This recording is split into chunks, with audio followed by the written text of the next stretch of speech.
수급 지수가 뭐냐면 이제 전세 매물이 나 너무 부족한 것 같아. 지금 내가 알아보니까 진짜 없네?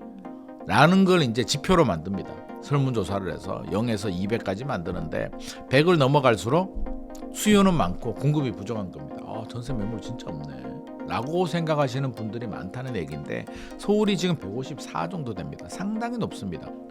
진짜 전세 집 구하기 너무 힘들어 라고 생각하시는 분들이 상당히 많다.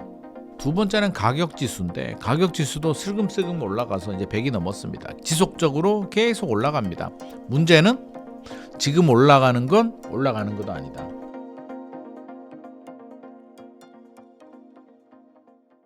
안녕하세요. 인터뷰 진행을 맡은 카프카입니다. 오늘은 김인만 대표님 모시고 부동산 시장에 대한 이야기 나누어 보도록 하겠습니다. 대표님 안녕하세요. 안녕하세요. 네. 시간이 정말 빠릅니다. 네, 이제 또 한 해가 다 지나가는 시점에서 또 만나 뵙게 됐는데요. 어떡하지? 시간이 너무 빨라요. 최근에 네. 좀 현장에서 보시는 부동산 시장 분위기 좀 어떠한가요? 분위기가 굉장히 좀 미묘하다고 할까? 그러니까 일반인들이 막 헷갈릴 수 있는 이제 분위기인데 네. 일단 거래량을 보게 되면 거래량은 내려온 거는 맞아요. 11월 거래량을 보게 되면 물론 11월 거래량 통계는 신고 기간이 30일이니까 12월 31일까지 네. 기다려야 최종 통계가 나오는데 우리 녹화일 기준으로 해서 보게 돼도 아직 3,000건이 넘진 않았습니다. 그러면 남아있는 기간을 고려해 본다면 한 3,500건에서 한 4,000건 사이 정도, 쉽게 말하면 한 3,500건대 정도 될 것 같은데요. 거래량 많이 줄어들었죠. 9월, 10월 거래량이 8,000건이 넘었으니까 이거 몇 퍼센트죠? 거의 60% 이상 거래량이 급감했습니다. 서울 아파트 거래량을 말합니다. 전체적인 것보다 지금 서울이 문제니까 서울 아파트 거래량이 뚝 떨어졌고 12월 거래량은 1월 31일까지 집계가 되는데 추세 흐름이라는 게 있잖아요. 이 정도 나오면 이렇게 되겠구나. 그러면 12월 또 제가 볼 때는 4,000건 플러스 마이너스 알파 정도. 그러니까 11월, 12월이 좀 낮은 수준. 그러니까 우리 7월, 8월이 627 대책 발표되고가 한 4,000건 초반대 정도 나왔으니까 그 정도 수준 유지할 것 같습니다. 이 정도만 본다면 11호 대책이 효과가 있다. 네. 충분히 뭐 그런 얘기를 할 수는 있는데 한국부동산원에서 항상 매주마다 발표하는 주간 통계가 있잖아요. 네. 매매 가격 지수 변동률을 보게 되면 굉장히 좀 재밌는 게 포착이 돼요. 뭐가 재밌냐면 자 우리 11호 대책 발표되고 지금 2달이 넘었단 말이에요. 네. 한 달간은 상승률이 매매 가격 지수 변동률이 좀 빠르게 내려왔거든요. 그래서 0.54%에서 뚝뚝뚝 떨어져서 0.17%까지는 뚝 떨어졌어요. 한 3분의 1 토막 정도. 네. 그래서 저는 생각을 했죠. 이 정도 속도면 한 0.05%까지는 내려가지 않을까라고 생각했는데 자, 2달째가 중요한데 2달째 딱 접어드니까 더 이상 내려가진 않아요. 여기서 그냥 보합세. 그러니까 0.17, 0.18, 0.2 0.18 뭐 이런 식으로 계속 지그재그 보합세를 이룬다는 얘기는 이 정도에서 이제 저항을 하는구나. 그러면 0.18%가 어떤 의미인가? 여전히 상승세가 높죠. 네. 우리가 워낙 높은 상승을 기록을 하다 보니 0.18이 물론 상대적으로 0.54보다는 내려왔으나 0.54가 미친 듯이 올라가는 거고 0.18%도 꽤 높은 상황입니다. 2025년 상황은 여기서 큰 변화는 없을 것 같아요. 뭐 올라본들 갑자기 0.5%로 올라갈 리도 없고요. 갑자기 0.05%로 내려갈 리도 없습니다. 그냥 이 상태로 2025년은 엔딩이 될 가능성이 상당히 높다. 거래량이 떨어지는 이유는 간단해요. 대출이 안 나오니까. 지금 시중은행에 가보게 되면 총량 규제가 나오거든요. 그러니까 대출은 LTV 규제가 있고 DSR 규제가 있고 정부가 스트레스 DSR도 있고 또 6억 대출 규제했고 11호 대책에서 20억 넘어가게 되면 뭐 2억까지밖에 대출이 안 나오니까 대출이 꽁꽁 틀어막혔는데 좋아.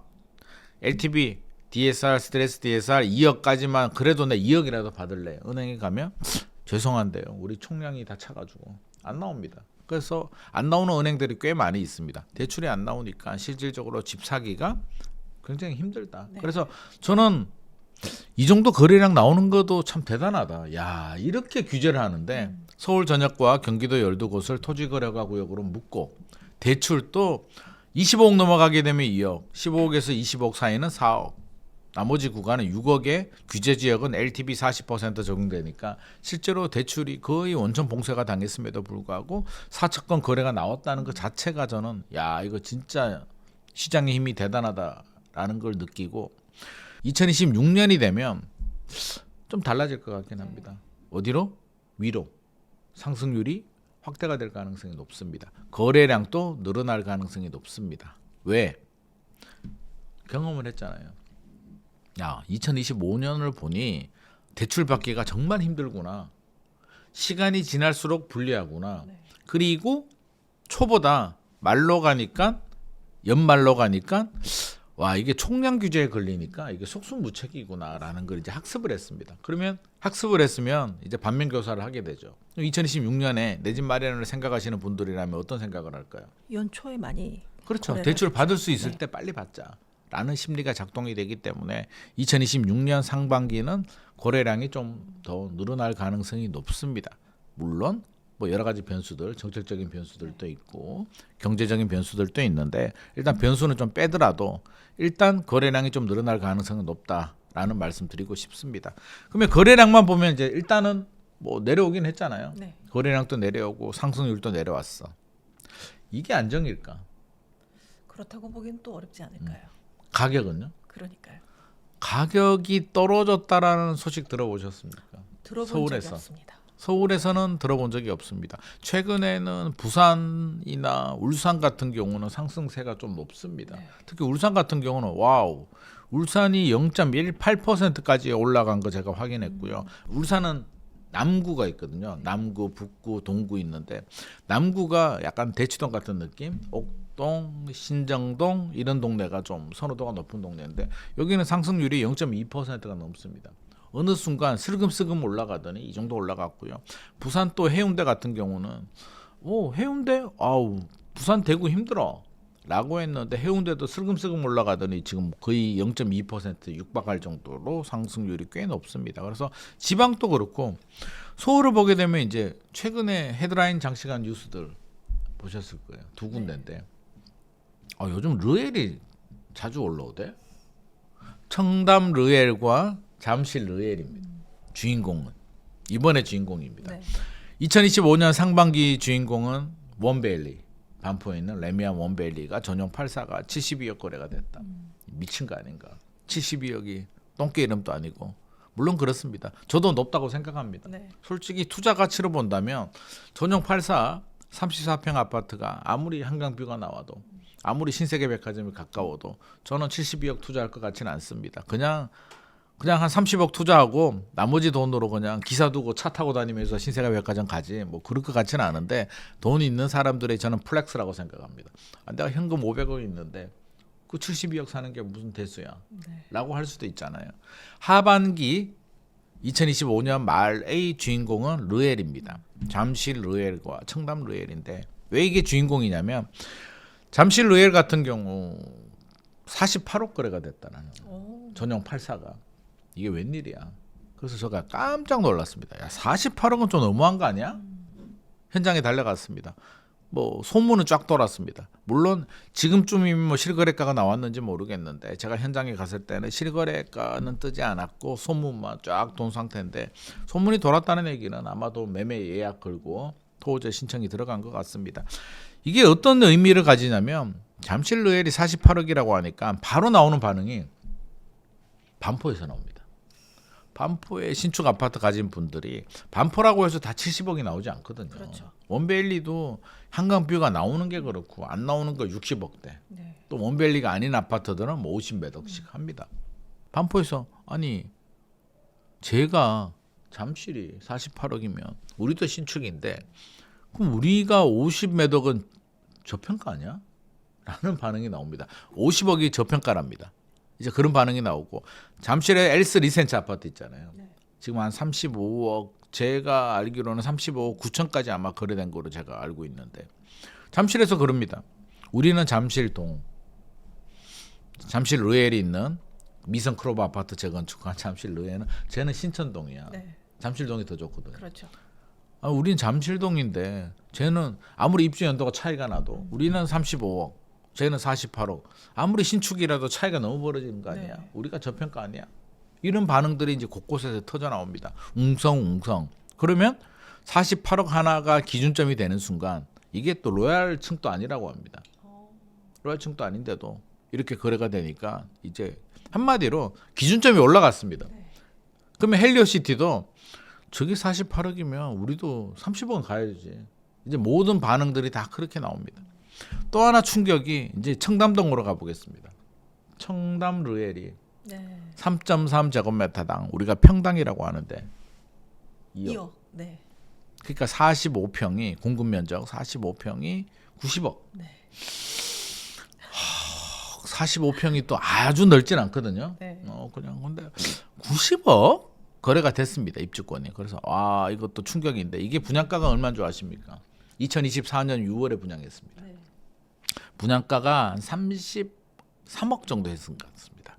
그러니까 3.3 제곱미터당 8천만 원이 넘지 않았습니다. 제 기억으로는. 그래서 30매덕 한 33, 4억 정도 한 것 같은데 33억이 90억이 됩니다. 물론 분양가 상한제가 적용이 되니까 이제 로또이긴 했는데 그때 피가 분상제 눌렀는데 33억이니까 실제 시세는 높을 거잖아요. 네. 그래서 피가 그때 50억인가 피 붙어서 50억, 55억 정도 부른 것 같습니다. 사려고 하니까 저희 고객이 있어가지고 알아보니까 뭐 55억 불렀는지 60억 불렀는지 아무튼 그래서 야 그래도 55억이 웬 말이야. 이게 너무 오버 아니야? 미쳤어 청담. 안 미쳤습니다. 제가 미친 것 같습니다. 그때 샀어야 되는데 물론 돈도 없습니다만 이게 90억 갈지는 꿈에도 몰랐는데 갑니다. 청담리엘 45평이 90억 가니까 이제 나머지 반응들도 똑같이 나오죠. 아무리 청담이라도 진짜 이거는 그러면 사실 압구정이나 반포 같은 경우는 그래도 우리가 이름만 청담이지 네. 우리가 주거 인프라는 더 좋은 거 아니야라는 반응들이 나오고 있거든요. 그러다 보니까 전체적으로 기준점이 다 올라가다. 자 이런 분위기에 집값이 떨어지겠냐는 거죠. 그렇죠. 집값이 떨어지려면은 어떻게 돼야 될까요? 메커니즘이 집주인이 금매로 던지고 네. 제가 집주인이면 금매로 던지고 우리 카프카님이 집을 사려는 분이라면 안 사고 그렇죠. 안 사야 돼요. 그러면 제가 이제 90억에 팔려고 했는데 카프카님이 야 미쳤냐? 90억은 내가 왜 사? 지금 분위기에 안 사. 라고 하면 제가 불안할 거잖아요. 네. 그러면 85억? 안 사. 80억? 이제 이렇게 내려가는 게 이제 집값 하락의 구조인데 집주인 입장에서 보면 왜 90억에서 85억으로 내려야 될까요? 2026년을 예측을 해보게 되면 이제 수요와 공급이니까 공급 측면에서 보면 입주 물량 대폭 없어지는데. 없어지죠. 네. 전국적으로 보게 되면 2025년 전국의 입주 물량이 한 27만 호 정도였는데 21만 호로 줄어든다고 네. 합니다. 서울을 보게 되면 한 4만 3천 호 정도 나왔는데 2만 8천 호 정도로 줄어듭니다. 2만 8천 호에는 뭐가 포함됐다? 임대주택, 네. 청년주택 다 포함됐으니까 그런 물량들 다 빼버리게 되면 한 17,000호 정도로 예상을 합니다. 서울에 17,000호가 나옵니다. 그러니까 그러면 쉽게 말하면 임대 포함해가지고 43,000호에서 28,000호로 떨어지니까 네. 확실히 주는데 그럼 2027년부터는 좋아질까? 그것도 아니죠. 더 줄어듭니다. 네. 2026년보다 7년, 7년보다 8년이 더 줄어듭니다. 2028년은 지금 부동산 알리리사 통계를 보게 되면 10,000건이 안 되는 거로 지금 집계를 되고 있거든요. 물론 그 사이에 뭐 조금 더 추가될 수는 있습니다만 크게 벗어나지 않습니다. 임대 아파트 빼고 2026년에 17,000호, 2027년 8년 되면 이제 10,000호가 깨지니까 네. 이게 상당히 지속될 수도 있다. 입주 물량 부족이 상당히 심각하다. 기준금리 쉽게 올라가긴 힘들겠죠. 네. 그러니까 내려가는 것보다 올라가는 게 더 중요합니다. 올라가게 되면 긴장해야 됩니다. 기준금리가 올라가? 기조가 바뀌었나? 이거는 이제 전략 수정입니다. 근데 지금 아직 인하 기조로 바뀌지 않았기 때문에 우리가 지금은 전략 수정을 할 필요도 없는 거고요. 유동성 뭐 여전히 M2 많이 풀리고 있습니다. 이런 상황에서 기린마니가 집주인이라면 굳이 금매로 팔겠냐는 거죠. 굳이 팔더라도 금매로 팔지 않습니다. 잠실르엘이 48억 거래가 됐다고 하는데 정말 이 사람이 뭐 어떤 48억을 받기 위해서 그랬을까? 저 개인적인 생각은 그냥 던진 것 같습니다. 왜냐하면 4층이 42억인가 거래가 됐었거든요. 그러니까 안 팔아도 돼 나는. 안 팔아도 되는데 그냥 던져본 거야 그냥. 하려면 하고 48억 던졌는데 누가 문 거지. 매물도 없고 하니까. 네. 그런 거래가 아닐까. 그럼 집주인들은 지금 상승에 매물을 던지는 거지. 하락 매물을 던지지 않기 때문에 하락 가능성은 좀 낮다. 네. 이렇게 좀 우리가 정리를 할 수 있을 것 같습니다. 매매 시장보다도 전월세 시장이 더 좀 심각하다는 이야기가 있는데요. 뭐 4주 연속 전세가가 상승하고 있다 이런 뉴스도 있습니다. 전반적인 좀 전월세 시장의 분위기는 좀 어떠할까요? 앞서서 제가 이제 집값 네. 매매 가격을 말씀드렸는데 그나마 양반입니다. 이제 전월세로 가게 되면 이제 정말 걱정은 이제 이때부터입니다. 뭐 집이 안 사도 그만이고 안 사도 되고 못 살 수도 있는 거잖아요. 모든 사람들이 집을 살 수도 없고 살 필요도 없는 거고 필요하고 자금이 되시는 분들이 집을 사는 건데 전월세는 선택의 여지가 없습니다. 뭐 할 거야? 전세금이 올라가는데 내가 돈이 없는데 집을 살 수는 있는 건 아니잖아요. 그렇죠. 그럼 이제 월세로 가야 되는데 이제 굉장히 고통스러운 상황이 발생을 하는데 이제 시작입니다. 긴장하셔야 됩니다. 전월세 시장. 문제 없다고 말씀하시는 분들이 있는데 문제가 없지가 않아요. 어떻게 문제가 없을 수가 있습니까? 그거는 현실을 부정하는 거예요. 이제 문제가 없다고 말씀하시는 분들 또 괜찮다고 말씀하시는 분들은 이제 그런 의미입니다. 집값을 안정시켜야 되니까 전세대출을 규제해서 전세금이 안 올라가게 되면 고통스럽지. 니들이 고통스러우나 좀 참고 기다리다 보면 집값이 떨어지니까 좋은 거 아니냐. 집을 살 수도 있지 않냐라고 얘기를 하는데 집값이 떨어지기가 그렇게 쉽지 않고요. 오히려 서민들만 더 고통스럽습니다. 이렇게 말하면 또 어떤 분들이 지는 집 있으면서 또 뭐 그렇게 그런 눈으로 쳐다보지 마라라고 하는데 진짜 걱정이 돼서 제가 드리는 말씀인데 객관적으로 보자고요. 뭘 객관적으로 보냐면 전세를 볼 때는 일단 전세 수급 지수라는 게 있고요. KB에서도 발표되고 부동산원에서도 나오는데 수급 지수, 전세 가격, 전세 매물 이제 이렇게 세 가지 지표로 우리가 좀 보자고요. 수급 지수가 뭐냐면 이제 조사를 합니다. 해서 사람들한테 전세 매물이 나 너무 부족한 것 같아. 지금 내가 알아보니까 진짜 없네? 라는 걸 이제 지표로 만듭니다. 설문조사를 해서 0에서 200까지 만드는데 100을 넘어갈수록 수요는 많고 공급이 부족한 겁니다. 전세 매물 진짜 없네. 라고 생각하시는 분들이 많다는 얘기인데 서울이 지금 150이 넘었습니다. 154 정도 됩니다. 상당히 높습니다. 그러니까 진짜 전세 집 구하기 너무 힘들어 라고 생각하시는 분들이 상당히 많다라는 거고요. 두 번째는 가격 지수인데 가격 지수도 슬금슬금 올라가서 이제 100이 넘었습니다. KB 부동산을 보게 되면 지속적으로 계속 올라갑니다. 문제는 지금 올라가는 건 올라가는 것도 아니다. 최근에는 우리가 이제 집값에 많이 함몰되어 있다 보니까 매매 가격 상승이 더 높아요. 지금은. 그래서 전세 가격 상승에 대해서 약간 무시하는 경향, 정부도 크게 신경 쓰지 않는 경향이 있는데 추세 흐름은 올라가고 있습니다. 뭔가 불안해. 그러니까 한마디로 공급도 부족하고 수급이 안 맞고 가격이 슬금슬금 올라갑니다. 세 번째 이제 매물인데 매물은 늘어날까요? 줄어들까요? 줄어들죠. 이게 기준점을 봐야 되는데 항상 기준점을 봐야 돼요. 2025년 1월 서울 아파트 전세 매물이 한 32,000호 정도 32,000, 33,000호 정도 됐는데 12월 기준에서 보게 되면 한 24,000, 25,000 정도 됩니다. 10월 보면 10월은 23,000호 정도였어요. 조금 늘어났네요. 그러면 10월보다는 네네. 1월보다는 줄어들었죠. 줄어들었고 그럼 또 그렇게 말합니다. 야 봐 10월보다는 늘어났잖아. 네가 왜 자꾸 부족하다 그래? 라고 말하는 분들이 있는데 왜 늘어났을까요? 청담 르엘, 잠실 르엘, 잠실 레미안 아이파크가 입주합니다. 다 합하면 아마 한 5천, 6천 세대 정도 됩니다. 그러니까 대규모 입주 물량이 나오다 보니 그나마 전세 매물이 늘어났습니다. 이게 지속 가능할까요? 일시적일까요? 일시적이죠. 일시적입니다. 왜? 앞서서 얘기했잖아요. 2025년에 입주 물량이 부족하다고. 네. 안 맞습니다. 이 세 가지 지표를 보게 되면 느낌이 오시죠? 네. 이게 전세 시장 상당히 불안하겠구나. 느낌이 오는데 자, 여기서 우리가 좀 더 깊이 들어가 보자고요. 자, 전세 가격도 똑같습니다. 수요와 공급입니다. 집값도 우리는 항상 수요와 공급 측면에서만 분석을 하면 됩니다. 집값이 떨어져야 돼라는 당위성, 집값이 올라야 돼라는 당위성 이런 거는 개인의 그 바람인 거고요. 우리는 항상 팩트를 가지고 수요와 공급 측면에서만 분석을 하는데 전세 수요를 보자고요. 집을 사려는 분들이 대출에 막힙니다. 그렇죠. 대출 규제 풀어줄 것 같습니까? 이재명 정부 쉽게 안 풀어줍니다. 네. 대출 풀어주게 되면 정책 기조가 바뀌게 돼요. 세금 규제는 지금 최대한 미루고 있죠. 대출 규제를 안 해버리게 되면 규제를 하나도 안 하겠다는 얘기인데 집값이 올라가는데 규제를 어떻게 안 합니까? 안 됩니다. 가계부채도 관리해야 되기 때문에. 그러면 집을 사려는 분들이 10명이 있었는데 10명 중에 대출 규제가 들어오게 되니까 한 6명, 5명, 6명은 못 살 거 아니에요. 어디로 가요? 전세로 가야죠. 그렇죠. 아니 그거 살 수가 없으니까 사려고 했는데 못 사요. 신혼부부야. 우리 애가 결혼하는데 전세집 사려고 했는데 대출이 안 나오니까 안 되겠다. 전세라도 구하자. 이게 전세 수요 증가입니다. 수요는 증가합니다.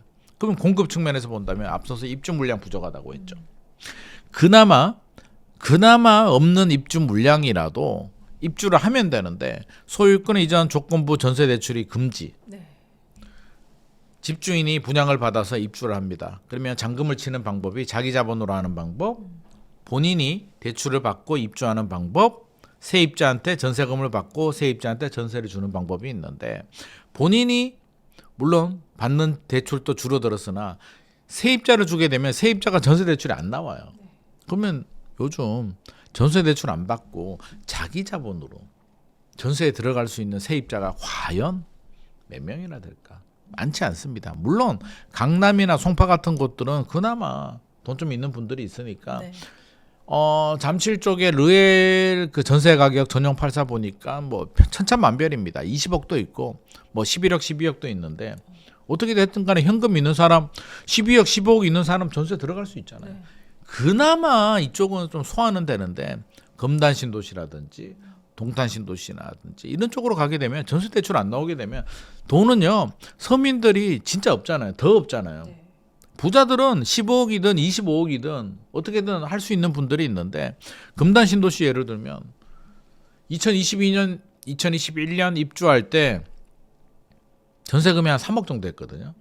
그 당시 전세 대출이 90%가 나왔습니다. 네. 그럼 자기 자본 얼마? 10%. 3천만 원. 네. 자기 자본 3천만 원 있는 분이 3억 전세집에 들어갔다고요. 근데 주변에 새로운 아파트가 만들어집니다. 거기 입주하려고 하면 전세 대출이 안 나와요. 네.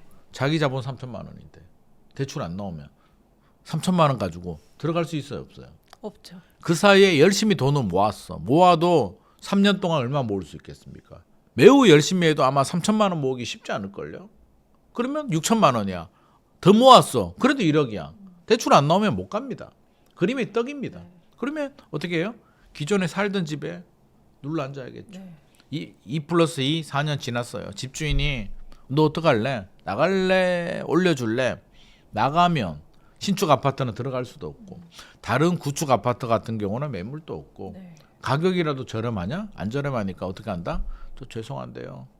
1억 올려야 되는데 1억은 아무래도 힘들 것 같고요. 8천만 원만 올려드리면 안 될까요?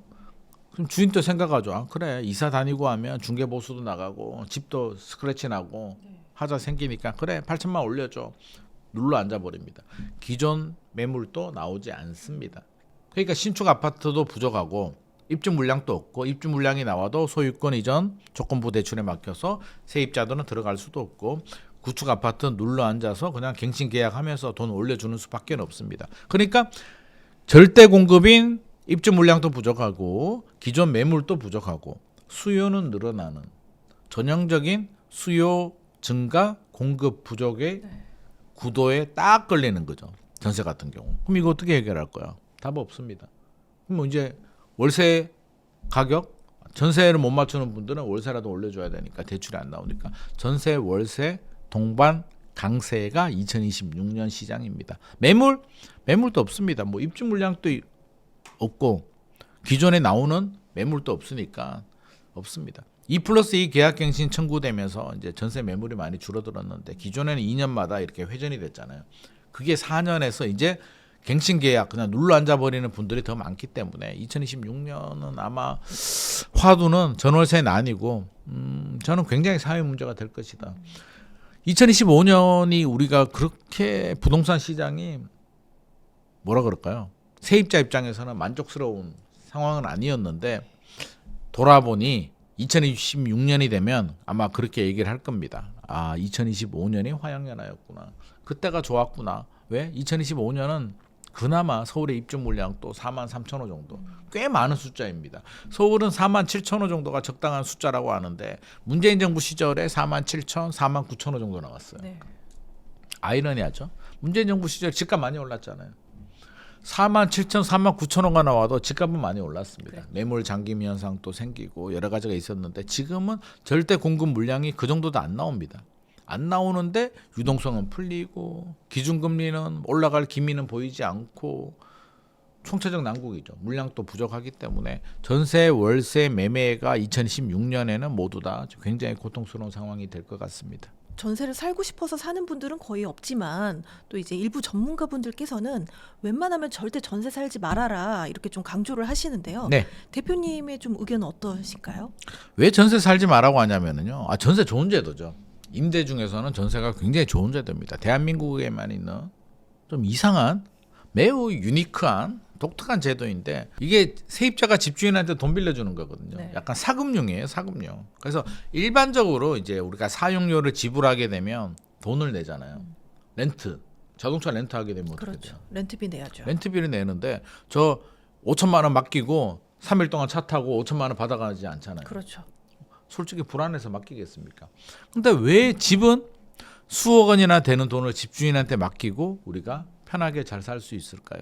여기서부터 출발을 합니다. 그래서 집주인한테 돌려받지 못하면 이제 전세 사기가 되니까 큰일 나는데 우리는 그래도 주택임대차 보호법도 있고 못 받으면 뭐 경매로 넘길 수도 있고 여러 가지 안전장치들이 그나마 아파트 시장에는 잘 갖춰져 있습니다. 빌라 같은 경우는 이제 전세 가율이 높기 때문에 아무래도 좀 위험에 좀 많이 노출이 되는데 요즘 보증보험도 있기 때문에 괜찮습니다. 그래서 전세는 저는 매우 좋은 제도다. 전세가 소멸이 되거나 종말이 되는 건 저는 굉장히 슬프다. 네. 우리 세입자 입장에서는 굉장히 좋은 주거제도 하나를 잃어버리기 때문에 소멸을 막아야 되는데 지금 정부 정책이 이제 어떻게 보면 더 소멸을 가속화시키고 있죠. 대출도 안 나오고 일본에서도 연구하고 있다고 합니다. 한국에 왜 전세 제도란 저 제도 너무 좋은 거 아니야? 월세 내는 것보다 좋은 거잖아. 라고 연구를 하고 있다고 하는데 우리는 오히려 좋은 제도를 없애려고 하는데 뭐 전세 사기라고 하지만 저는 전세 사기를 예방하는 시스템을 잘 만들면 되지 그게 사기가 생긴다고 해서 전세를 소멸시키면 안 될 것 같고요. 저는 추천하지 않는 이유 이 좋은 제도면 야 기님만이 네가 좋다며 그럼 전세 가면 되지. 네. 너 왜 말 앞뒤가 안 맞아라고 하는데 제가 이제부터 설명을 드리겠습니다. 자, 전세는 사금융입니다. 집주인한테 돈을 맡겨둡니다. 네. 그러면 계산하기 편하게 10억이라고 할게요. 전세금 10억 원을 집주인한테 맡겨둬요. 10년이 지납니다. 10년이 잘 살았습니다. 주인 잘 만나가지고 주인이 10년 동안 전세금을 올리지도 않았어요. 할아버지인데 난 안 올릴 테니까 니들 참 열심히 살아. 신혼부부들 참 내가 옛날 생각나네 이러면서 10년 동안 안 올려서 너무 잘 살았는데 10년이 지나면 어떻게 됩니까? 화폐 가치가 떨어집니다. 평균 인플레이션 3%로 잡으면 7억 4천만 원으로 명목 가치는 10억 그대로인데 실질 가치는 7억 4천으로 떨어집니다. 그 얘기는 뭐다? 자, 카프카님하고 저하고 이제 친구인데 저는 전세로 들어갑니다. 결혼해가지고 10억 전세 주고 카프카님은 나는 그냥 살래. 아유, 이사 다니는 거 싫어. 집주인은 뭐 어떻게 할지 어떻게 알아. 그래서 그 10억을 가지고 대출을 받아서 15억 아파트를 삽니다. 대출 5억 받아서 10년이 지납니다. 그럼 어떻게 됩니까? 이 15억 아파트는 얼마 갔을까? 25억 갔습니다. 물론 대출 이자는 냈겠습니다만 단순 계산하면 나는 10억 그대로요. 25억과 10억이 됩니다. 그런데 실질 가치를 따져보게 되면 저는 7억 4천으로 떨어졌고 여기는 인플레이션 방어를 했으니까 뭐 대출 이자 내고 화폐 가치 하락 반영하더라도 그래도 5억은 먹었습니다. 여기서 또 레버리지해서 30억 아파트를 갈 수 있는데 나는 실질 가치도 떨어진 마당에 예전 같으면 15억 아파트를 살 수 있었는데 지금은 대출도 안 나오니까 15억 살 수도 없고 우리 카프카님은 30억 아파트를 살 수 있는 상황이 돼버린 거죠. 그러면 차이가 어마어마하게 벌어졌습니다. 나는 15억도 사기 힘든데 카프카는 30억 아파트는 이제 10년 만에 이제 이렇게 차이가 벌어집니다. 이게 서울 수도권 지역의 최근 10년간의 흐름입니다. 순간의 선택이 또 어떤 선택이 있을 수 있어요? 집 살 때. 한 명은 친구가 카프카님하고 저하고 또 친구인데 카프카님은 직장이 강남역 근처야. 그래서 나는 가까운데 그냥 살래. 10년 전에. 그래서 여 근처에 강남 근처에 그냥 뭐 개나리 아파트 하나 샀어요. 나는 직장이 수원이었어. 아니면 안양이었어. 그래서 그 근처에 아파트 샀는데 10년이 지나다 보니까 자산 격차는 또 이렇게 벌어집니다. 그러니까 순간의 선택이 10년을 좌우하는 게 가전제품뿐만은 아니다. 부동산은 더 심각하다. 네. 라는 거고 전세라는 제도가 매우 좋은 제도임에도 불구하고 인플레이션 방어가 안 된다는 게 최대 단점입니다. 한마디로 집주인한테 돈을 빌려주는 거예요. 내 돈을 그냥 금고에 넣는 거하고 똑같습니다. 네. 그 가치로 대가로 편하게 잘 사는 건데 이게 인플레이션 방어가 안 되다 보니 그리고 부동산이라는 건 인플레이션 방어 플러스 더 올라가는 부분 그렇죠. 시장 분위기에 따라서 그런 게 있으니까 이런 부분 때문에 이제 전세에 너무 오래 안주하면 안 된다. 물론 그런 분들 계시죠. 전문직이야 부부가. 그러니까 힘이 닿을 때까지 일은 할 수 있잖아요. 70, 75세까지. 지금 또 월 한 4천 원 벌어 둘이 부부가. 전세 사러. 이런 분들은 뭐 크게 문제가 되겠습니까? 뭐 집 좀 안 사면 어때요? 월 4천씩 받아서 펑펑 써도 돈이 남을 거니까. 그리고 뭐 정년퇴직이나 명퇴나 이런 것도 없잖아요. 전문직들은. 그러니까 그런 분들은 본인의 선택에 따라서 집을 사도 되고 안 사도 되고 각자 알아서 하시면 되는데 일반인들은 사실상 이 순간의 선택이 평생의 자산을 형성하는데 아주 중요한 순간의 선택이 될 수 있기 때문에 저는 할 수 있으면 집을 사는 게 좋겠고요. 전세로 갈 때에는 어떤 전략이 있어야 된다. 무슨 전략? 10년 동안 마음 놓고 편하게 거주하는 게 아니라 끊임없이 청약 도전한다든지 좋은 급매물이 나올 때를 기다린다든지 만약에 하락 구간이 발생을 할 때 나는 집을 사야지라고 해서 10년 동안 성장기 유튜브 보면서 열심히 공부도 하고 타이밍도 잡고 노력을 해야지. 근데 사람이 참 이게 힘든 게요. 한번 편하게 살잖아요. 안주하게 되죠. 안주하게 되고 그리고 바쁘잖아요. 우리 먹고 살려면 직장 생활도 바쁘고 네. 깜빡하다 보면 순간 10년 지나가요. 그러니까 저는 긴장의 끈을 놓치면 안 된다. 전세 살수록 오히려 더 긴장해야 되고요. 반대로 내 집 마련하신 분들 있잖아요. 그냥 일하세요. 뭐 내 집 마련 집 샀는데 우리 집값이 이번 주는 얼마 올랐지 이런 거 좀 제발 하지 마요.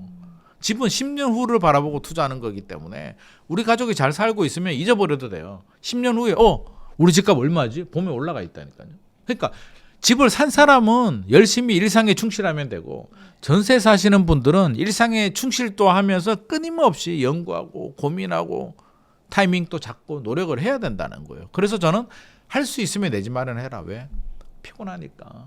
내일 일하기도 바쁜데 언제 네. 또 부동산 공부하고 타이밍 잡습니까? 그래서 마음 편하게 살려면 집 사서 물론 무리한 대출을 받으면 안 되지만 요즘 무리한 대출도 안 나옵니다. 그렇죠. 그러니까 내 집 마련해서 편하게 살다 보면 저는 오히려 그게 정신 건강이 더 좋지 않나라고 생각을 합니다.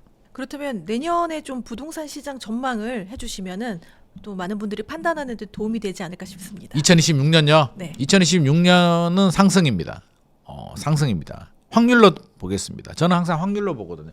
51% 넘어가는 게 이제 우리가 베팅을 해야 되는데 상승 확률 51% 이상입니다. 그러니까 상승입니다. 네.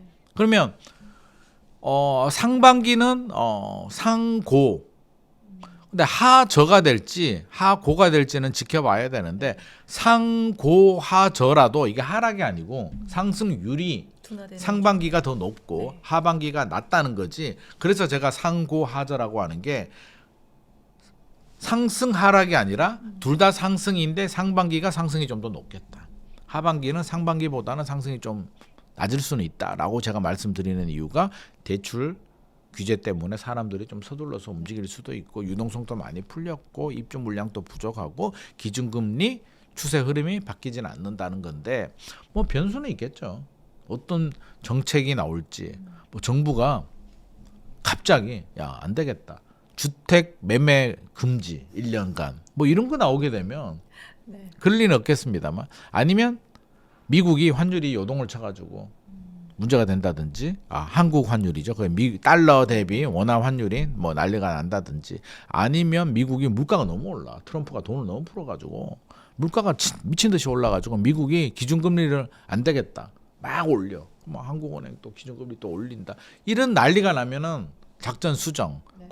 그런 상황이 발생하게 되면 우리가 또 다시 또 방송을 할 거니까 그거 보면서 전략 수정은 그때 하면 되고요. 일단 지금의 여러 가지 변수들, 상수들 고려해 본다면 일단 상승 가능성 51% 상고하저라고 말씀드릴 수 있겠습니다. 올해 집값 상승률 여러분들이 많이 생각하시는 거하고 반대로 1위가 강남이 아니라고 들었습니다. 강남이 아니다. 강남이 아니면 어디야? 마포인가? 너무 성동인가? 궁금합니다. 어딘가요? 과천입니다. 어, 의외죠. 아니 과천이라고? 이게 무슨 소리야? 성동구 아니야 나라고 하는데 물론 강남도 많이 올랐고요. 성동구도 올랐고 다 올랐습니다. 그래서 사실은 뭐 이게 우리 그런 거하고 똑같지 않을까요? 학교 다닐 때 이제 전교 1등하는 친구가 있는데 전국에서 몇 등 했다.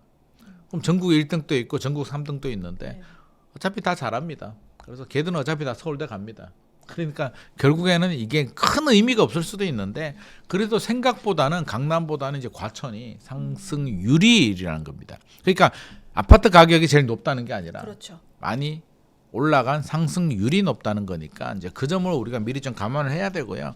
여전히 집값은 강남이 높습니다. 그리고 가격을 보게 되면 강남은 절대 가격이 워낙 높기 그렇죠. 때문에 예를 들어서 과천이 10%, 강남이 5% 올라도 집값은 강남이 더 오릅니다. 그러니까 뉴스 헤드라인은 항상 강남이 나올 수밖에 없다. 그리고 신고가도 강남이 이제 주도합니다. 과천이 올라간 건 결국에는 자연스러운 흐름이라고 우리가 좀 볼 수는 있는데 사실 우리가 저수지 이론이라는 게 있잖아요. 비가 오면 중심부부터 물이 차고 가뭄이 오면 외곽부터 이제 물이 빠지잖아요. 그래서 중심부가 강남이기 때문에 강남 서초구 강남구 올라가고 송파구 용산구 올라가고 마포 성동 올라가고 이제 같이 이렇게 올라갑니다. 그래서 과천은 마포 성동급이라고 저는 보면 될 것 같아요. 준 강남권이 같은 권이라고 보면 될 것 같은데 일단 과천 한번 보죠. 얼마나 올랐나라고 보게 되면 2024년 누적 상승률이 과천이 5.79%, 올해 19.3% 누적 상승률. 야, 19.3% 많이 올랐다. 분당도 많이 올랐다. 야, 그래도 분당도 많이 올랐어라고 하는데 분당을 보니까 분당은 3.97% 작년이. 올해는 17.71%니까 과천이 분당보다 좀 더 올랐네. 네. 그래서 역시 과천 형님이 1등, 분당이 2등인데 누적 상승률을 보게 되면 성동구 마포나 보다 훨씬 더 올라간 건 사실입니다. 물론 이게 의미가 없는 게 전교 1등이나 전교 3등이나 어차피 공부 잘하는 거니까 이제 그런 의미지만 아무튼 과천이 많이 올랐다는 점은 생각보다 이럴 수가? 라고 할 수도 있는데 일단 올라간 이유가 좀 궁금하잖아요. 너무 궁금합니다. 과천은 왜 올랐지? 라고 생각할 수도 있는데 첫 번째 이유는 일단 위치가 좋습니다. 경기도라고 하는데 사실 저는 과천을 경기도로 보지 않습니다. 그게 서울이지 무슨 경기도야. 과천에서 자전거 타면은요 양재동 금방 가죠. 금방 갑니다. 그러니까 뭐 사실은 행정구역이 경기도에 걸렸을 뿐이에요. 과천이 우리 서리풀 지구 있잖아요. 네. 서리풀 지구가 과천하고 맞붙어 있습니다. 실질적으로. 그래서 제가 밥을 먹으러 갔었는데 얼마 전에 거기 아주 맛있는 집이 있습니다. 그 닭볶음탕 집이 있는데 과천인가요? 과천 선바위역에서 갑니다. 그래서 거기서 이제 아시는 대표님 만나서 밥 먹으러 갔는데 닭볶음탕인데 청국장을 딱 넣어주는데 맛이 기가 막힙니다. 자, 이름은 나중에 알려드리겠습니다. 진짜 맛있는 집인데 단독 주택 같은데 이제 예약을 해야 됩니다. 그냥 가면 줄을 엄청 기다려야 돼요. 그날 아무 생각 없이 갔다가 줄을 엄청 기다렸는데 밥 먹다가 갑자기 얘기를 하더라고요. 여기가 서리풀 지구라고 하더라고요. 양재동, 그러니까 서초구라는 거죠. 우면. 과천 아니었어? 과천하고 붙어 있습니다. 그래서 입지적으로 굉장히 과천은 실질적으로 서초구다라고 저는 생각을 합니다. 전화번호도 지역번호가 02, 맞습니다. 광명도 02. 그렇습니다. 그래서 실질적으로 입지적으로 굉장히 뛰어나다는 게 이제 첫 번째 강점이고요. 두 번째는 이거는 과천만의 매력이라고 저는 개인적으로 생각하는데 어디를 가더라도 서울에 가더라도 사실 과천이 교통 좋죠. 좋죠. 지하철 4호선. 네. 차 타도 강남 금방 넘어가죠. 네. 과천보다 강남 빨리 갈 수 있는 외곽 지역은 없는 것 같습니다. 네. 경기도에서. 서울에서도 오히려 여의도에서 강남 가는 것보다 과천이 더 빠를걸요. 교통망 아주 좋고 교육 환경도 학교 다 있고 저는 제일 마음에 드는 게 주변 환경이 다 보게 되면 이게 양 옆으로 좌측은 관악산, 우측은 청계산 딱 끼고 있는 그 산의 전기가 쭉 느껴지니까 와 이게 거의 강남권인데 이렇게 좋은 곳이 있다고라는 마음이 저절로 드는 최고의 입지를 자랑을 합니다. 저 개인적으로는 솔직히 진짜 저는 과천이 가장 마음에 들어요. 노후를 보내고 싶다면 아니 편의시설 좋고 교통환경 좋고 교육환경 좋고 이렇게 양옆에 쾌적한 대한민국의 대표 산이 있는데 이게 어떻게 안 좋을 수가 있을까라는 마음이 듭니다. 그래서 너무 좋은데 그럼에도 불구하고 왜 상승률이 1위냐. 일단 집값이 강남에 비해서 그렇게 높지 않았습니다. 그렇죠. 그 과천에서 가장 인기 있는 아파트가 그 푸르지오 서밋하고 과천 자이 이런 아파트들이 있는데 다 재건축을 했습니다. 과천 주공 아파트들이 질비하게 있었는데 하나하나씩 재건축이 되면서 신축 아파트가 됩니다. 마포도 공덕에 가보면 최근에 이제 우리가 마용성이라고 하는데 재개발 전에 마포 공덕하고 성동구 옥수 금호동 네. 동네로 쳐주기나 했습니까? 그게 택시도 잘 안 들어간다. 그거 진짜 완전히 진짜로 완전히 쓰러져가는 그런 지역인데 재개발을 해서 신축 아파트가 되니까 소득 수준이 높은 사람들이 입주를 하게 되면서 상향 여가라고 하죠. 상향 여가가 생기면서 완전히 동네가 달라집니다. 소득 수준이 높아지니까 학군이 좋아지게 되고 고급 주거 인프라들이 발생하게 되고 모든 게 달라집니다. 그래서 마포, 성동, 옥수, 금호동 같은 경우도 재개발의 힘이다라고 저는 생각을 합니다. 과천도 마찬가지죠. 옛날에는 정부 청사가 있었는데 세종으로 이전하면서 한번 위기를 맞습니다. 네. 왜? 일자리가 없어지니까 고급 그 공무원 조직들이 세종으로 가게 되면서 그 자리에 이제 다른 그 연관된 기관들이 들어옵니다. 상대적으로 이제 엘리트들이 빠져나가고 다른 분들이 들어오니까 이제 여기서 과천이 상당히 뭐라 그럴까요? 상대적인 박탈? 약간 소외? 충격을 받습니다. 사실 과천이 예전에도 중강남이라고 했거든요. 노무현 정부 시절에도 상당히 과천이 곽광을 받고 가격이 높았습니다. 그때도 어떻게 보면 강남하고 큰 차이가 안 나는 지역이었어요. 삐까삐까하거나 따라가는 지역이었는데 세종으로 정부 청사가 이전하면서 충격을 받습니다. 아파트는 노후화되고 일자리는 없어지게 되고 상권 공무원 조직이 떠나가다 보니까 장사가 안 되잖아요. 상권은 무너지게 되고 굉장한 침체를 겪습니다. 그래서 예전의 영광을 잃어버렸다라는 평가를 받았는데 재건축이 하나씩 되다 보니까 제일 먼저 만들어진 게 이제 슈르라는 아파트가 있고 최근에는 이제 뭐 과천 자이든 푸르지오 서밋이든 이런 아파트들이 쫙 생깁니다. 이제 남은 게 몇 개 없습니다. 과천 주공 5단지하고 11단지, 12단지 아마 이런 게 좀 남아 있는데 신축 아파트가 되면서 분위기가 완전히 틀려지게 되죠.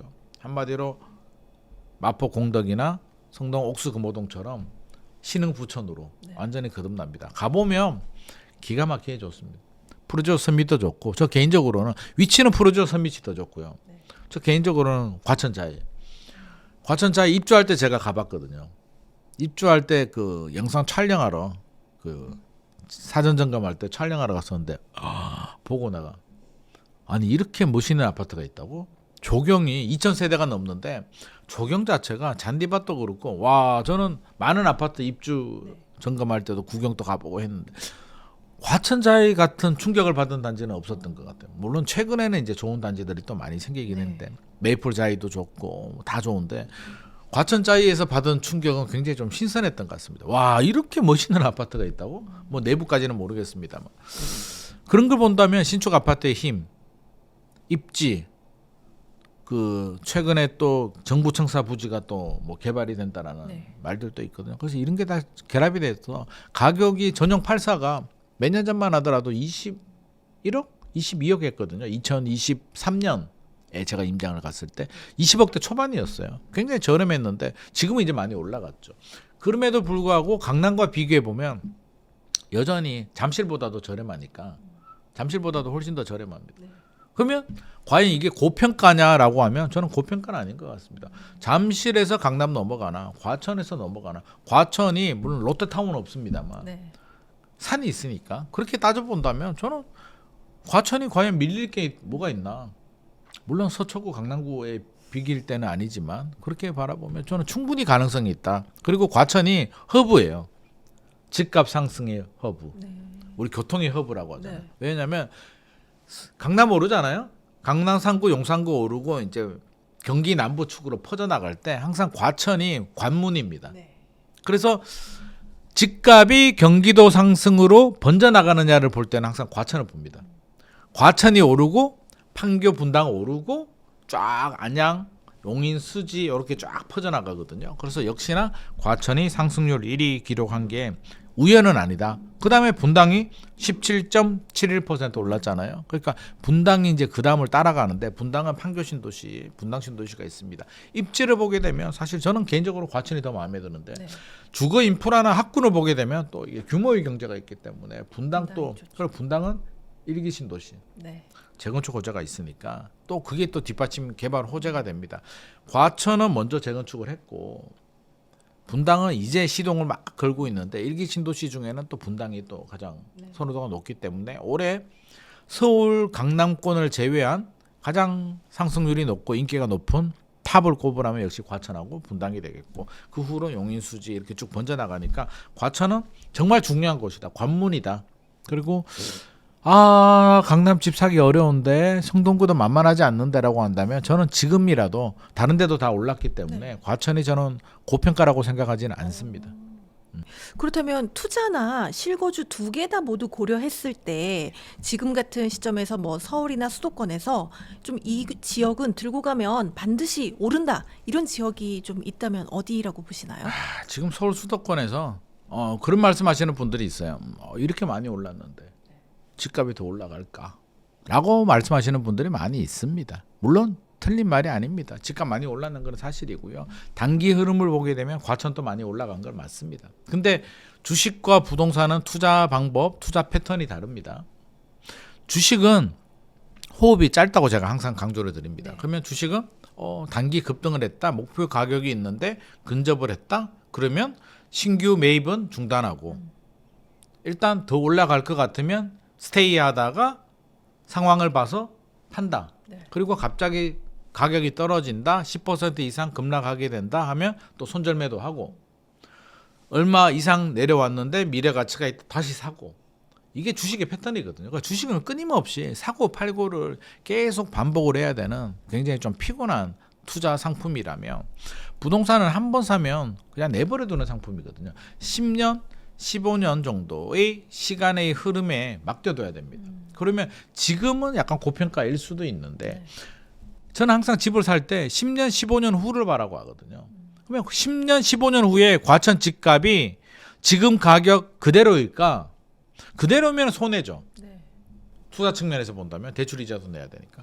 올라간다, 내려간다, 그대로다. 저는 올라가는 확률이 51% 이상의 베팅을 하니까 우리가 지금 비싸. 아니 10년 후를 바라고요. 10년 후에 과천 집값이 내려갈까? 과천 집값이 내려가려고 하면 결국에는 어떤 수요가 감소하거나 어떤 대외적인 충격이 있거나 뭐 이런 요인들이 있어야 되잖아요. 그러면 제2의 과천이 어딜까? 이제 질문하셨는데 생각해 본다면 흐름이 있거든요. 그러면 지금 돈이 많은 분들이야 강남을 사도 되고 과천을 사도 되는데 그렇지 않은 분들이라면 들어올라는 지역으로 가야죠. 그래서 과천, 분당 좋아. 부담스러워한다면 그 다음 흐름이 어딥니까? 용인, 수지, 안양이잖아요. 그럼 용인, 수지를 먼저 봅니다. 용인, 수지도 25평 같은 아파트들 지하철역 주변에 재건축 호재 있는 아파트들이 또 어마어마하게 비싸지는 않아요. 용인, 수지가 뭐 10억 이하도 충분히 찾아볼 수는 있기 때문에 용인, 수지 같은 지역들 왜? 부동산은 첫째도 입지, 둘째도 입지니까 용인, 수지 바라보고 용인, 수지 아래로 내려오게 되면 광교 신도시, 동탄 신도시 이렇게 이어집니다. 그러니까 흐름을 잘 따라가게 되면 저는 충분히 좋은 결과를 투자라는 게 뭐예요? 내 돈에 맞춰서 최선의 투자를 하는 거니까 그러면 자금이 예를 들어서 한 2, 3억 정도 네. 있는 분들 이런 분도 있을 수 있죠. 있죠. 2, 3억으로 과천 살 수 있냐? 살 수 있나요? 살 수 있으면 내가 샀지. 살 수 없잖아요. 대출이 안 나오니까. 네. 대출이 나와도 쉽지 않아요. 그러면 2, 3억 있는 분들은 이제 본인이 생각하는 이 금액대의 과천을 찾아야죠. 근데 과천 또 계속 올라가는 게 아니라 저평가됐다가 최근에 많이 올라가는 거고 앞으로도 계속 이 속도로 올라갈 수는 없잖아요. 그러면 상대적으로 들어올랐는 지역이 어디냐 찾아보게 되면 일단 뭐 재개발 구역 같은 데를 좀 찾아보게 되면 서울 내에서도 2, 3억대로 또 찾아보게 되면 입지가 좀 다를 수는 있는데 재개발 구역 같은 경우는 뭐 사당 이런 쪽에 또 재개발 추진하는 지역들 찾아보게 되면 아마 이 정도 가격대에 잘 찾으면 나올 수도 있고요. 상계 뉴타운 같은 것도 있고 아파트를 보게 되면 상계 주공 아파트들도 2, 3억으로 투자할 소형 아파트들 충분히 찾을 수가 있고요. 서울 내에서 찾는다면 또 뭐 금천구나 관악구 같은 데도 물론 2, 3억으로 만만하진 않는데 신림 뉴타운이나 이런 재개발 구역들 찾아봐도 되고 경기도에서 아파트를 찾는다면 저는 일기 신도시 중에서 일단 평촌하고 분당은 좀 많이 오르긴 했어요. 평촌이 2, 3억 가지고 지금 사기는 만만하지 않는데 나머지 일산, 중동, 3본 신도시가 있어요. 제가 최근에 이제 중동 신도시 임장을 갔는데 저는 중동 신도시가 선도지구가 2개가 지정이 됐거든요. 네. 부천시청역 주변에 있는 그 은하마을하고 반달마을이 있는데 은하마을 임장을 가보니까 저는 개인적으로 마음에 들었던 게 은하마을도 이제 은하 주공 아파트도 있고 대우 동부 아파트가 있는데 대우 동부 아파트 같은 경우 37평, 38평이 한 8억대 정도 합니다. 8억대 정도 하는데 전세가 꽤 높아요. 5억 이상 됩니다. 그리고 여기는 규제 지역 아니죠. 전세 끼고 사면 2, 3억으로 충분히 살 수 있는데 37평 아파트를 전세 끼고 살 수 있다는 거예요. 그러면 재건축하게 되면 역설적으로 34평을 배정받아도 추가 분담금 뭐 조금만 내면 되잖아요. 엄청나게 내진 않을 거잖아요. 37평, 38평에서 34평으로 줄어드는데 추가 분담금 내긴 내야겠죠. 그래도 가격대를 보게 되면 8억 몇천인데 여기가 7호선 지하철역에 부천시청이 있고 현대백화점이 있고 상업지역이 있고 학교가 있고 다 갖춰 있기 때문에 저는 이런 곳들도 실거주 하셔도 되고 투자라는 목적으로 전세 끼고 사셔도 되고 규제 지역이 아니니까 그럼 대출도 기본적으로 규제 지역 아니니까 좀 더 받을 수도 있잖아요. 뭐 6억 대출 받으면 최대가 6억이지만 6억까지 안 받아도 뭐 충분히 할 수 있는 지역이니까. 그리고 하나 더 팁을 드리면 이제 전세 끼고 살 수도 있고 대출 받아서 살 수도 있는데 여기가 38평, 48평, 58평 이렇게 있거든요. 와, 대형 평형 위주네요. 네. 근데 58평이라고 해도 아주 비싸지 않아요. 뭐 11억, 12억? 그 정도니까. 그러면 대출 받아서 나 58평 들어갈까? 그냥 애도 한 3명 있는데 하시는 분들이 있을 수도 있고 전세 끼고 살 수도 있는데 제 생각에는 대출을 받아서 입주하실 분들이라면 58평 들어가십시오. 오히려. 왜냐하면 58평과 38평 가격을 공급 면적당 평당 가격으로 계산해 보게 되면 38평이 좀 더 높아요. 38평이 아마 평당 2,200, 2,300 정도 되는 것 같고요. 58평이 한 2천만 원 정도 하는 것 같아요. 그러니까 대출 받아서 들어갈 것 같으면 58평에 여윳돈 보태서 대출 받아서 좀 들어가시고 투자하실 것 같으면 투자금이 적게 들어가는 게 유리하거든요. 그러면 전세를 끼고 사서 한 3억 정도로 현금이 한 5억, 6억이 넘고 대출 받으실 분들은 대형 평형. 왜? 대형 평형이 대지 지분도 더 클 거 아니에요. 그렇죠. 그러면 결국에는 재건축하게 되면 뭐 58평이니까 34평 배정받으면 뭐 추가 분담금 안 낼 수도 있는 거고 뭐 유리한 부분이 있으니까 이런 선택들 찾아보면 저 과천이 좋은데요. 그러면 돈을 한 20억 넘게 가져오든지. 그러니까 자기가 가진 돈에 맞춰서 들어가야 되니까 내 마음의 과천을 찾는 게 중요하지. 그냥 과천 같은 곳을 지금 어디 개발한다? 뭐 좋아질 곳을 따져본다면 또 있잖아요. 3기 신도시, 고양 창릉, 부천 대장, 인천 계양, 하남 교산, 남양주 왕수 여기가 제2의 또 과천입니다. 물론 그 입지 과천하고 다르잖아라고 할 수는 있겠습니다. 과천도 예전에는 시골 마을이었는데 개발하면서 좋아졌잖아요. 물론 3기 신도시가 과천보다 강남 접근성이 좋아지진 않습니다만 새롭게 지금보다 10년 후가 기대되는 지역이라면 반드시 3기 신도시입니다. 천지 개벽할 겁니다. 지금은 가보면 제가 한번 가봤거든요. 네. 고향 창릉에 아무것도 없다만 그 허벌판에 펜스 쳐놓고 그냥 빈 땅이요. 근데 10년 후에는 엄청난 아파트와 뭐 지하철역도 생기고 이렇게 바뀔 거니까 우리는 항상 10년 후의 모습을 좀 그려보면서 투자 전략을 세우는 게 좋을 것 같습니다. 네, 앞으로 좀 천지개벽할 지역을 찾는 게 오히려 더 좋다 이런 말씀이시죠? 왜냐하면 지금은 현재 가치가 반영이 되어 네. 있고 앞으로 좋아질 곳을 기대를 한다면 그게 또 가치 상승의 또 하나의 방법 네. 아니겠습니까? 조심스럽게 여쭤볼 텐데요. 내년에 집값 상승률 1위를 기록할 것 같은 지역은 어디라고 보시나요? 올해 1위 지역은 아닌 것 같습니다. 올해 1위가 내년에도 1위가 될 수는 없다고 생각합니다. 그게 시장의 메커니즘입니다. 단 정부가 정책으로 막 왜곡을 시켜. 막 강남에다가 또 뭐 이상한 규제를 해가지고 하면 투자 수요가 막 불안하니까 또 강남으로 몰려들면 강남 아파트가 또 한번 탁 튀어서 폭등을 할 수는 있는데 그거는 시장이 왜곡이 되는 경우이고 정부가 정책으로 그렇게 자극을 주지 않는다고 본다면 저는 올해 그렇게 많이 안 올랐던 지역 중에 의외로 2016년에는 상승폭이 클 수도 있다. 왜? 흐름이라는 게 강남 3구, 용산구 오르고 마포, 성동, 광진구, 강동구, 동작구 오르고 과천, 분당, 판교 오르고 용인, 수지 오르고 광교 오르고 이렇게 올랐단 말이에요. 동탄 또 풍선 효과 때문에 올랐다. 네. 그렇다면 오르지 않은 지역을 저는 좀 쳐다보셔라. 아, 선생님 양극화 시대에 올라가는 놈만 올라가지 않습니까? 네. 길게 보면 양극화 흐름 맞고 강남이 더 올라가는 거는 맞는데 흐름을 보게 되면 항상 순서는 있어요. 2025년만 보더라도 상반기 토제 풀었을 때 강남 집값 강남 3구 용산구 천정부지 올랐는데 네. 묻고 5월 6월 되니까 성동구 마포가 더 올랐잖아요. 아니 양극화하면 강남만 올라야지. 그건 아니잖아요. 그러니까 서울 수도권 지역들은 여전히 비수도권과 비교해 보게 된다면 그 양극화의 핵심에 들어가 있고 그 안에서도 이제 또 다른 양극화가 발생은 하고 있는데 2026년에는 좀 덜 올랐던 지역들 눈여겨 본다면 저는 일산, 중동, 1기 신도시 중에서 3번도 좀 저평가된 것 같고요. 1기 신도시 3번이 재건축 될까? 추진하겠죠. 추진할 때마다 호재가 되기 때문에 그리고 가격 자체가 워낙 저평가니까 저는 충분히 가능성이 있다고 보고요.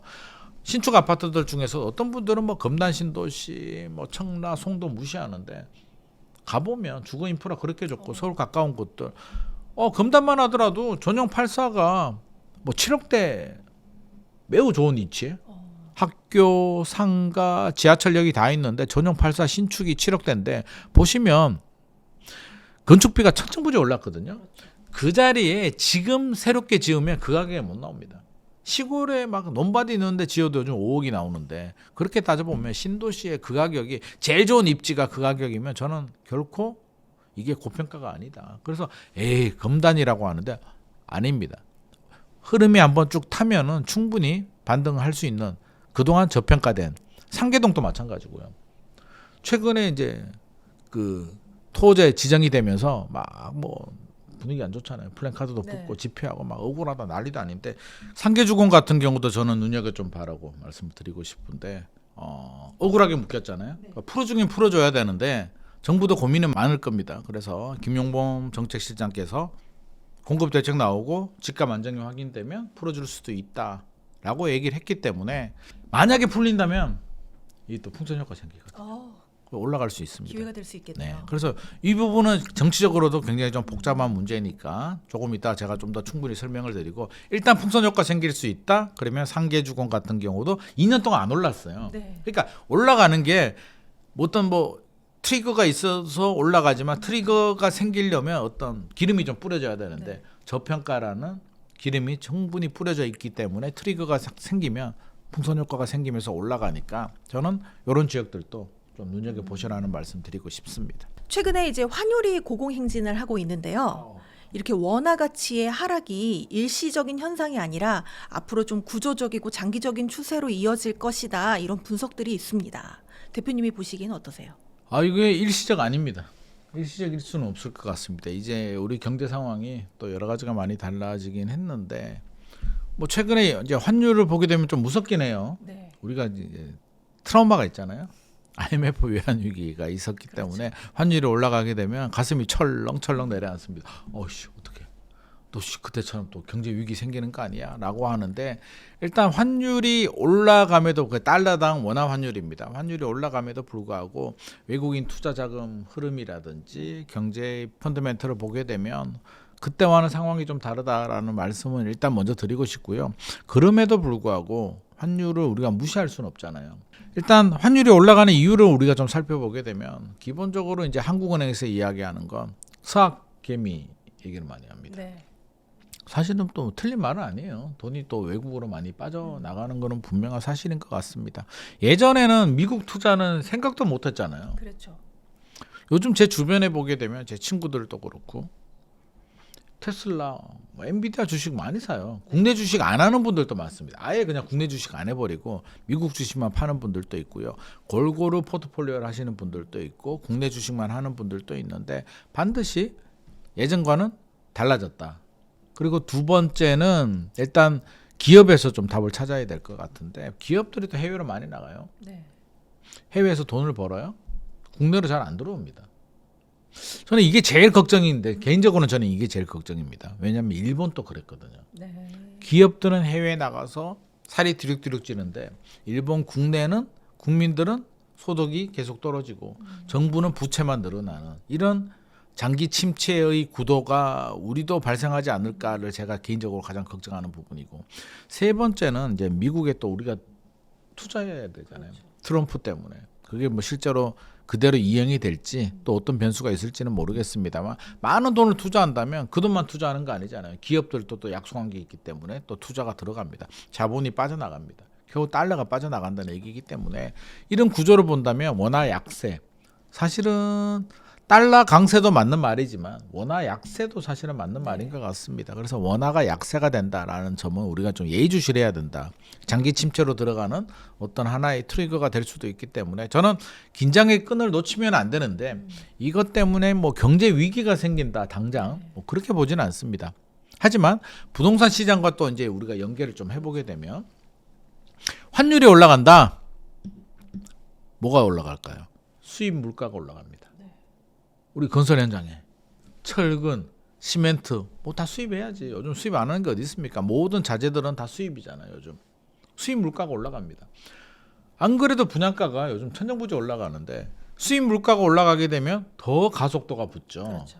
분양가가 올라가는 이유가 이제 건설 자재 가격이 올라가게 되고 인건비 내릴 수 있나요? 내년 최저임금 오르잖아요. 많고 적고를 떠나서 올라갑니다. 최저임금도 올라가죠. 그리고 최근에 뭐 중대재해법 해가지고 중대재해법에 걸리면 선분양 모집 공고 못 내도록 한다고 합니다. 건설에서 어떻게 해야 될까요? 안전하게 지으려면 공사 기간을 길게 많은 사람들을 투입을 하게 되면 결국엔 다 비용입니다. 친환경 돈입니다. 그렇죠. 친환경이 뭐 공짜입니까? 안전과 친환경 품질은 모두 다 니꼬르 머니 돈입니다. 그러니까 분양가가 올라가는데 환율 때문에 수입 물가가 올라가게 되면 더 올라간다. 집값이 떨어지기가 쉽지 않겠구나의 하나의 중요한 요인 중에 하나가 됩니다. 그래서 일단 수입 물가가 올라간다는 얘기는 부동산 입장에서 본다면 분양가가 올라갈 수밖에 없겠구나. 신축 아파트 분양가가 올라가는데 안 그래도 희소성이 높은 신축 아파트의 분양가가 올라가게 되면 결국에는 매매 가격을 끌어올리는 역할을 할 수 있겠구나를 우리가 충분히 좀 생각을 할 수도 있을 것 같고요.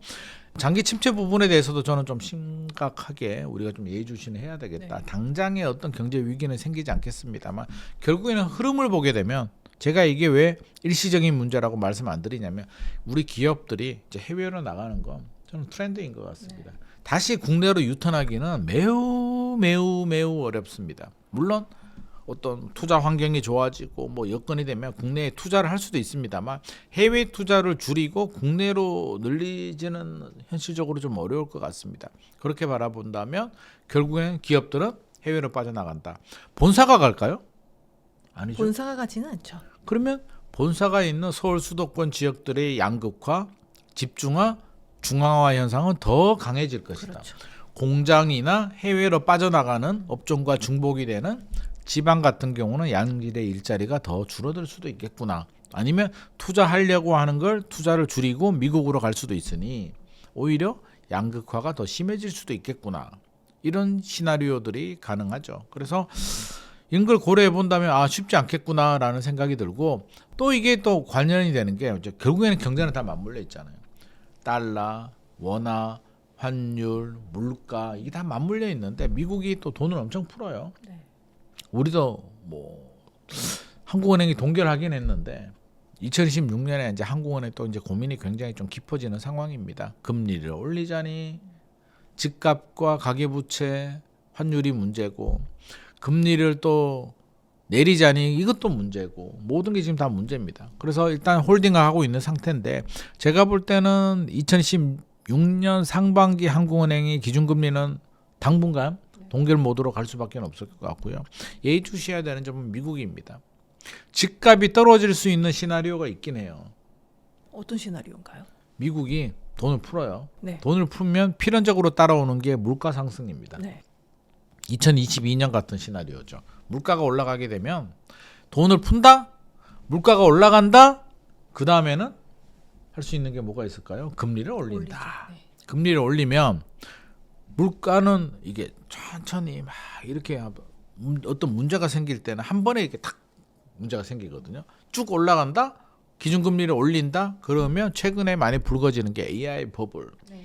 AI 거품론이 있는데 뭐 그걸 다 설명드릴 수는 없습니다만 그 구조를 보게 되면 사실 AI도 물론 뭐 성과가 나오긴 합니다만 우리 사회를 뒤흔들 만큼의 엄청난 아웃풋이 나오고 매출이 나오고 수익이 발생하는 건 아니잖아요. 투자 대비 모든 돈을 다 빨아들이고 있습니다. 엔비디아 같은 업체들이. 그럼 엔비디아가 오픈 AI 같은데 투자를 하고 오픈 AI는 또 엔비디아 칩을 사주고 이게 뭐라 그럴까요? 순환 투자 구조처럼 막 이렇게 얽히고 설켜 있는데 결국에는 실적이 어느 정도는 나옵니다만 큰 실적이 아닌 상황에서 갑자기 미국의 기준금리를 왕창 올린다? 이 고리가 끊어지게 되면서 AI 버블론이 터질 수도 있습니다. 그렇게 되면 주식시장 폭락하겠죠. 부동산도 떨어집니다. 부동산도 안전하지 않아요. 그런 상황이 발생하게 되면. 그러면 집값은 떨어집니다. 주식도 떨어집니다. 자, 이게 제가 생각하는 시나리오입니다. 네.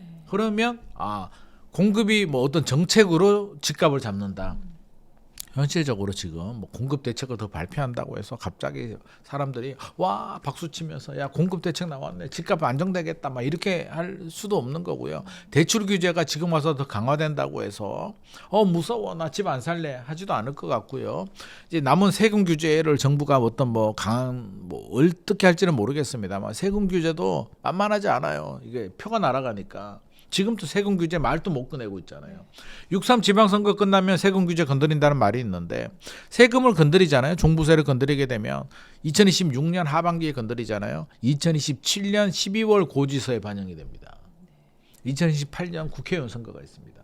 정치인들이 자기 표가 날아가는데 그런 무리수를 그럼에도 불구하고 집값이 안정되면 하죠. 안정된다는 보장도 없습니다. 그러니까 세금도 쉽지 않아요. 그러니까 정책으로 집값을 잡기는 현실적으로 어렵고 갑자기 공급이 늘어나기도 쉽지 않고 제가 볼 땐 유일한 방법은 금리, 변수는 금리입니다. 금리가 갑자기 올라간다. 그러면 여러 가지 미국, 한국에서 어떤 예상치 못하는 뭐 예상할 수 있는 뭐가 딱 터지게 되면 집값도 하락하는데 이게 하락 구간입니다. 그러면 무서운데? 어떡하지? 기다려? 저는 항상 51% 강조한다고 했잖아요. 2016년에 제가 말씀드린 하락 시나리오가 발생할 가능성 51% 되느냐? 아니라고 봅니다. 그러면 일단 가능성만 열어두고 우리는 필요하면 내 집 마련해야죠. 선생님 집 샀는데 떨어지면 어떡하죠? 버텨야죠. 부동산은 10년 보유 전략이기 때문에 그래도 만약에 기린말이 너 말처럼 그렇게 되면 그때 사는 게 좋지 않아? 물론 그때 사면 좋죠. 하지만 그때가 언제인지 또 그런 현상이 발생했을 때 용기를 내서 들어갈 수 있는지 왜? 바닥을 모르니까 20억 아파트가 떨어지게 되면 15억까지 떨어지거든요. 더 떨어질 수도 있어요. 그렇잖아요. 고점 대비 한 30% 정도는 빠지거든요. 그럼 14억까지 15억 14억까지 빠질 수 있거든요. 2022년 하반기 그랬잖아요. 자 20억 아파트가 15억까지 빠지게 되면 우리 카프카님 같은 경우는 마음이 어떻겠습니까? 살까요? 사실 그걸 결심하기가 쉽진 않죠. 바닥을 모르잖아요. 이게 그럼 20억에서 15억을 갔다는 얘기는 15억에서 10억 가지 못하는 법이 뭐가 있어? 이건 지금 들어가는 거 아니야? 맞습니다. 떨어질 때는 또 떨어지는 칼날을 잡는 게 아닙니다. 그러면 떨어질 때까지 기다렸다가 반등할 때 들어가야 되는데 이것도 두렵습니다. 이게 반등인지 일시적인 조정 구간인지 확인할 방법도 없습니다. 그러면 우리가 확인하는 방법은 이제 기준을 정해야죠. 기준이 뭐냐면 고점 대비 30% 떨어지면 나 들어갈래. 첫 번째 기준이고, 두 번째 기준은 나름대로의 가격 기준을 정합니다. 나는 16억까지 오면 모르겠고 그냥 들어갈래. 그냥 어차피 20억 샀던 거보다 4억 원 내가 저렴하게 샀으니까 이게 14억 가도 내 팔자지 뭐 생각하고 기준점을 정하고 예약 매수처럼 걸어놓고 되면 몰라 하고 그냥 들어가는 방법. 세 번째는 정부의 정책을 보고 집값이 떨어지게 되면 정부가 규제를 푸니까 뭐 규제 지역에서 풀린다든지 대출이 풀린다든지 이런 걸 보고 들어가는 방법, 이런 방법들이 있습니다. 그래도 나는 못할 것 같은데 맞습니다. 한 80% 분은 쉽지 않습니다.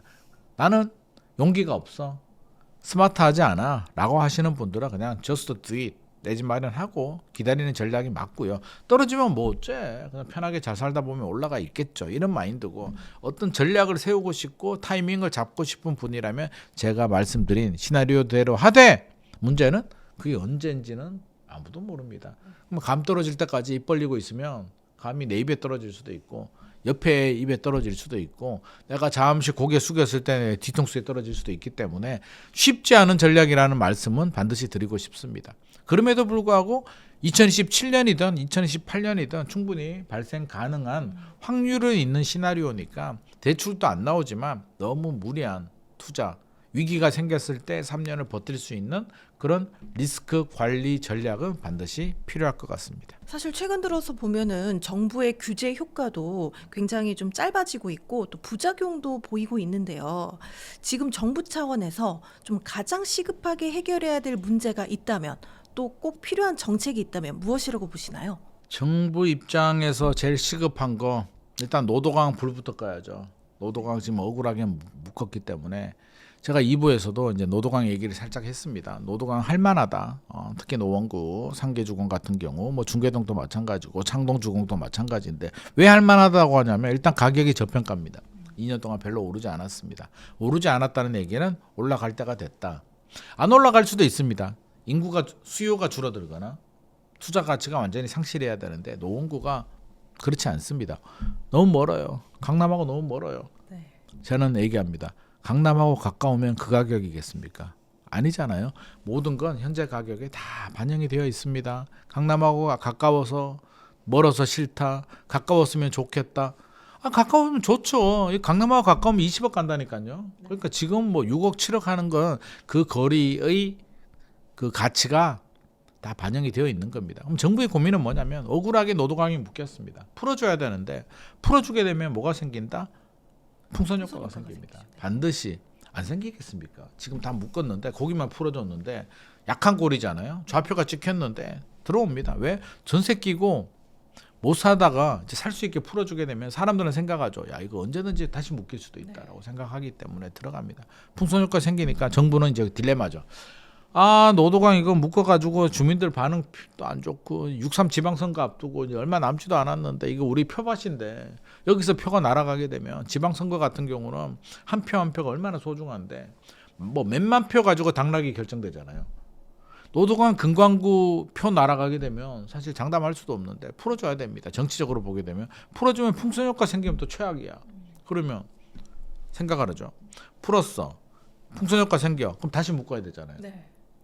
기본 한 3개월의 시간이 필요하니까 6.3에서 3개월을 빼면 3월입니다.